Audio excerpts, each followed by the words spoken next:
Hi there, it's Kevin with Roguedeckbuilder.com here with the finals, the last match in the Journey to Nyx triple pack draft. This is a keepable hand. Again, we lose the die roll. This would be much better on the play than on the draw, but we have a Swift Claw. We have Immortal Obstinacy to hook up to a Satyr Hoplite if we'd rather do that on second turn than put out a Swift Claw. So no, we would not like to mulligan this. It can be very aggressive and just, I could see just this hand. Of course, we don't want to draw any more lands than what we have here. Another red deck, which makes all of our Intimidate stuff not very good. Hopefully it's just a splash of red. But, of course, we draw the Blade Tusk board at that point. We'll just lead off here with a Hoplite. And it depends on what he puts out. If he puts out like a 1-1, I definitely will go for the Mortal Obstinacy on the Satyr Hoplite, make that a 3-3, and then just start getting in there for the damage. If not, then definitely the Swift Claw. Ugh. That changes things. I can kill that guy, but... yeah, Flamespeaker's Will. Huh. Wonder how I do this. I mean, I'd be taking 2 damage, which, that's fine. We're going to go for it. So we're going to go here.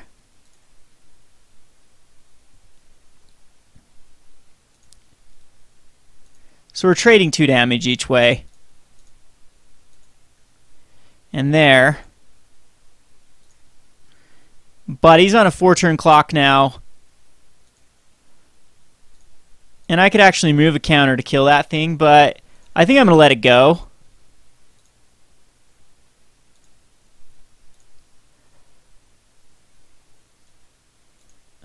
As the damage is more relevant, and he can't cast anything without taking damage. And then next turn I can attack into him and then use it to kill his Eidolon if I want to save some damage. I guess it would have been the same, but this prevents him from casting anything without taking damage this turn. Yep, and the Starfish is going to take him some life. I mean, he's more than welcome to block here.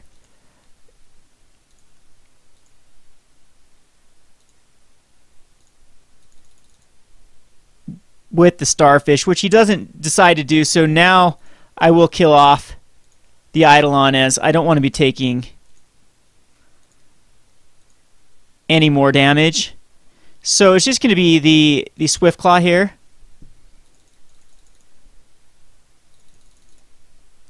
And he's still on a 2-turn clock with the Hoplite. And really we just need to connect one more time, and he's dead to the font. So that's a good one, but again, he can't block it. He can use the Starfish to block, but we're going to be able to get in with both of them. And this should be a wrap. So he blocks the Starfish, I'm sure, and takes 3. No, he just decides to take 4 and keep his Starfish alive. So it is just going to be a font. And womp womp, he's got to kill me in 1 turn or he dies. Or have something to deal with that enchantment. So he's going to scry. He's definitely going to search for it. So what he needed to do is he needed just to chump it there. And he does, it's showing me a hubris as well. So he's a red-blue kind of tempo deck. So I'm kind of glad I got rid of some of these, like Hour of Need, which is such an awesome card. But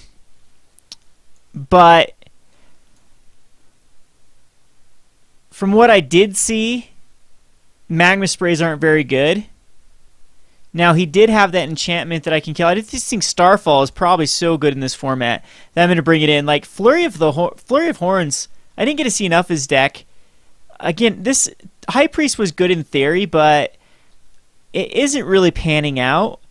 And I'm thinking the Blade Tusk boards are actually going to be, Flurry of Horns are going to be better than Blade Tusk boards. We're going to bring in that one of Mountain again. And again, I'm just going to play 16 lands here in a 41 card deck. And I think this will work out a lot better. So, I mean, if I had some sort of recursion out of the graveyard, like even if it was like the Shield Mate, like a Bestow guy, I would definitely think of using that return target enchantment or return target creature with 2 or less from your graveyard to your hand, or if it puts it in play. I can't remember what it does, but anyway, I would rather utilize it. But since I don't have anything that recurs cards, or anything that recurs from the graveyard, or gets anything, gets any value out of coming into player sacking, it's not the greatest card. I'd rather have just another Flurry of Horns. All right, so another keepable hand here. This hand does need some help, but again, on the draw, this is a lot better than on the play now. Launch the fleet of Johnny's Presence. We have one heroic guy, which, as you saw in one game, this guy can just take it by himself. He's a great one-drop, great first-turn play. He can block anything. Did not like to see that land, but it is what it is. We have...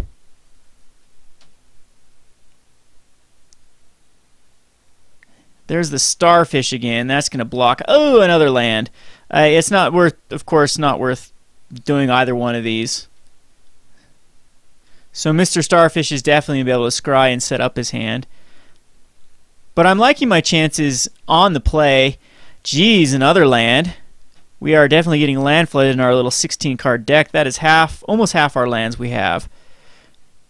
And he's never going to draw land again due to the Starfish.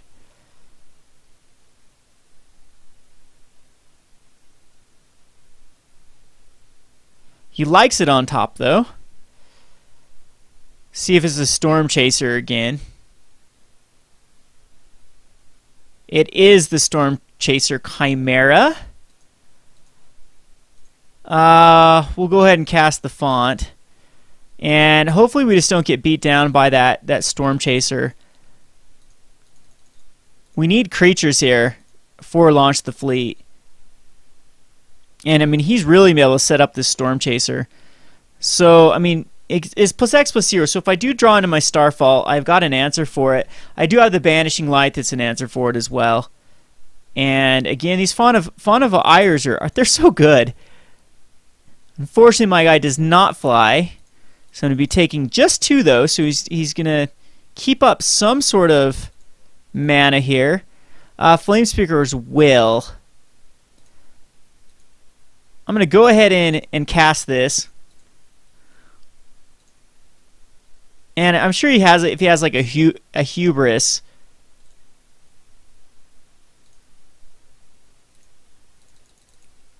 Something he can do. And he's going to block, so do I Johnny's Presence to kill off that Starfish? I really think I'm getting...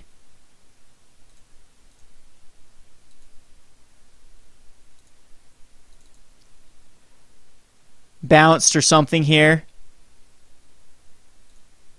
But if I can kill off that Starfish, that's actually going to be a... He likes the card on top. That's going to be a decent... Yeah, that's going to be a nice little trade. Now, I can't activate the Font of Ire this turn, which does set me back.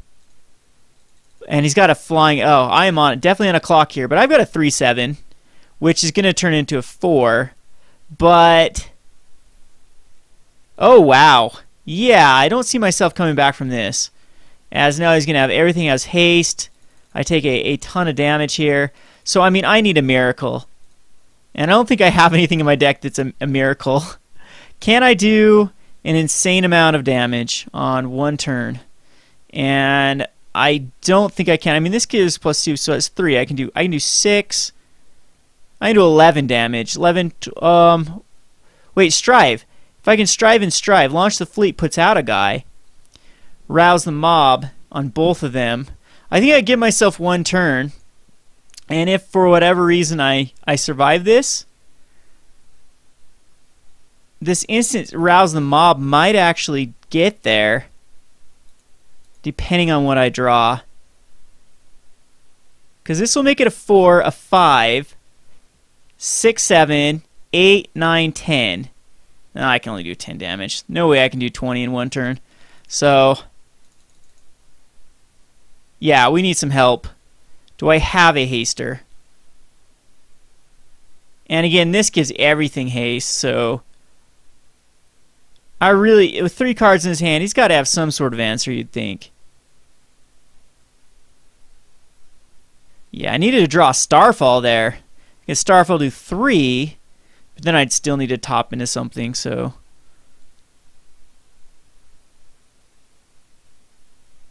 I think that after this I'll go back to as aggressive as possible and not worry about these 16 lands, go back down to 15 lands.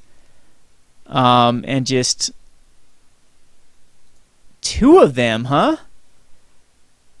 3, 4, 5, 6.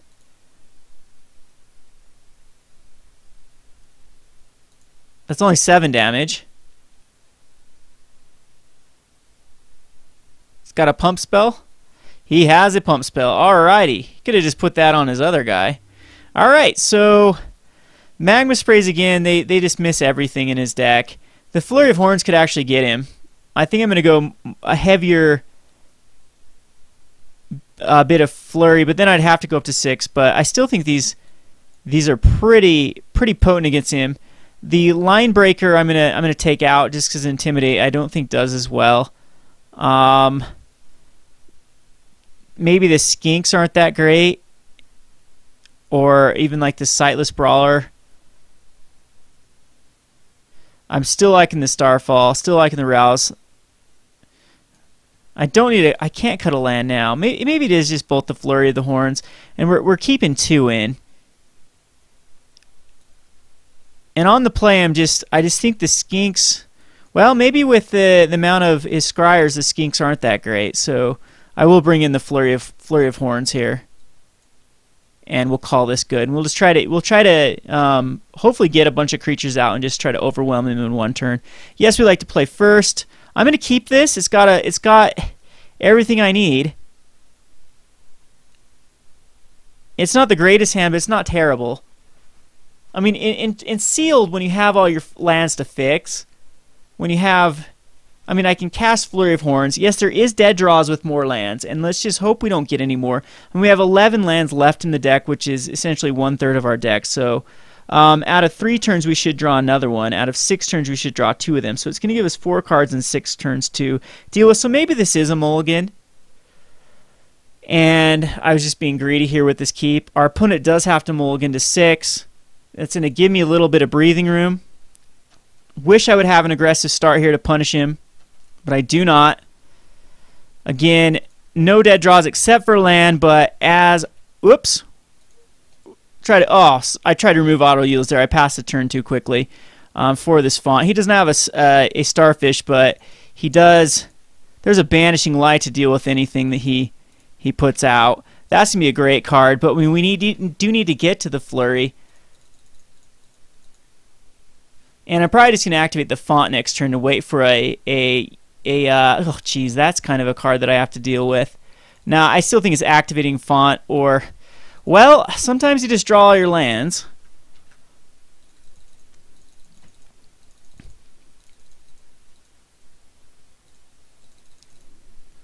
And see what shenanigans comes out here.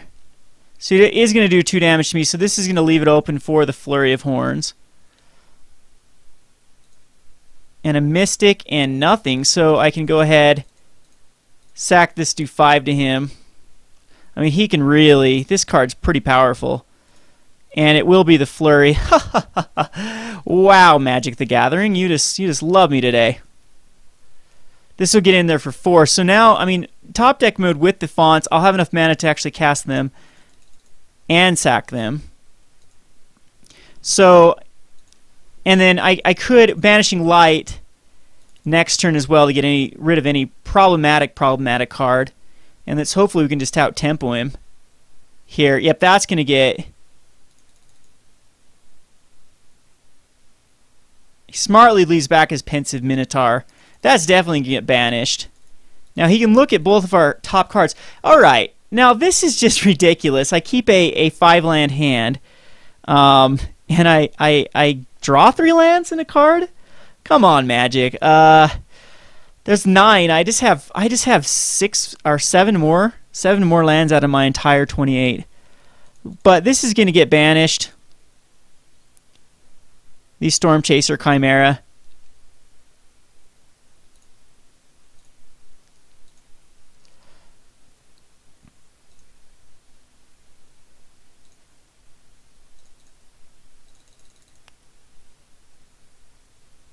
See if he double blocks. He does not. So he's going to reveal the top card. It's a Sightless Brawler on a mountain. See, this is what's going to happen now. Is he's going to get rid of the Sightless Brawler.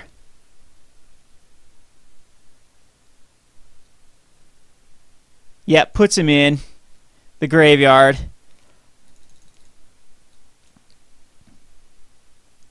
So now he doesn't have to draw into more dead cards, and he's going to do it again. Which, ooh, at this point, what does he do?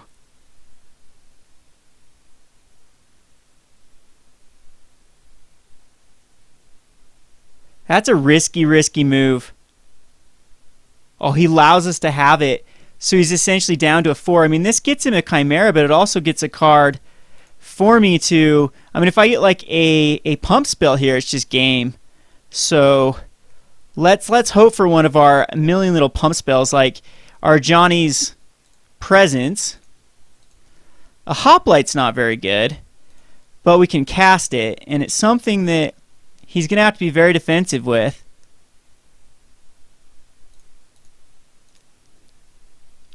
I mean, now if he starts getting... Yeah, this is looking good for us.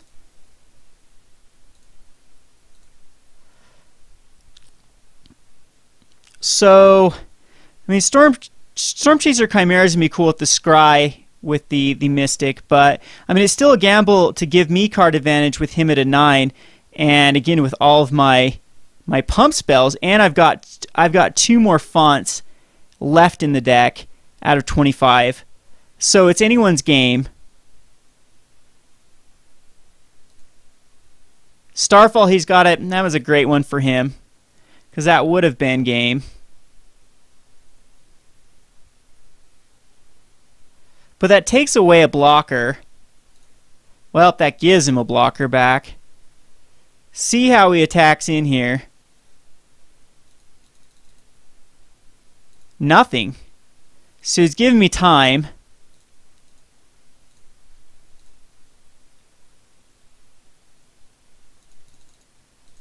And there's another Satyr Hoplite, which again launched the fleet eventually when it hits. It's going to be really good. So he's down to 4.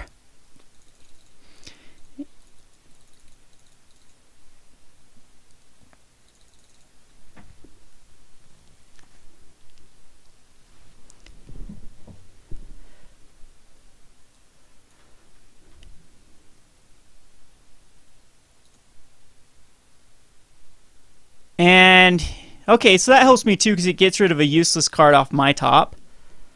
Oh, and he allows us to both have a land. I mean, the Trailblazer will be nice. But, I mean, he's getting me that much closer to another font, which at this point is a little under a 5% chance to get one of them. And I've got 2 of them, so 2 damage each. Ooh, that's very good when he monstresses that. That's a really good card. But, I mean, we still will have decent blockers, and we have a 2-3 and a 2-3 that we'll be able to... And he's still 1 away, so...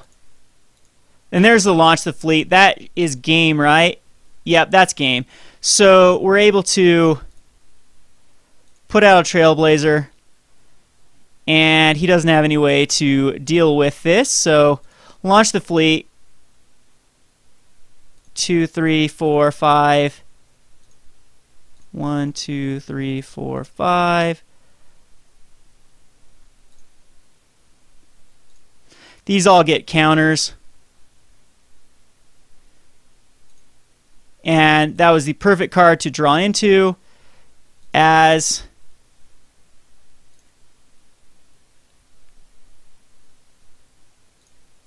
we can now attack in with all of them.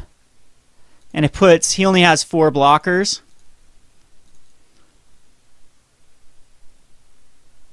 And that is game. So we ended up going 3-0. Not bad at all. I mean, we did top deck into the... We had some... Flurry of Horns would have done it. Yeah. No, it wouldn't have. It would have come close to doing it. But yeah, we were looking pretty bad after that. Flamesburg's Will would not have done it. Johnny's Presence would have been pretty cool. We probably could have got a nice trade out of that. But, I mean, the fonts were few cards down. I don't know if we could have survived that long. But, yeah, so not bad. So this is 2 consecutive drafts to be able to go 3-0, liking the journey of Nick's format pretty well here. This has been Ken with Roguedeckbuilder.com. Thanks for watching.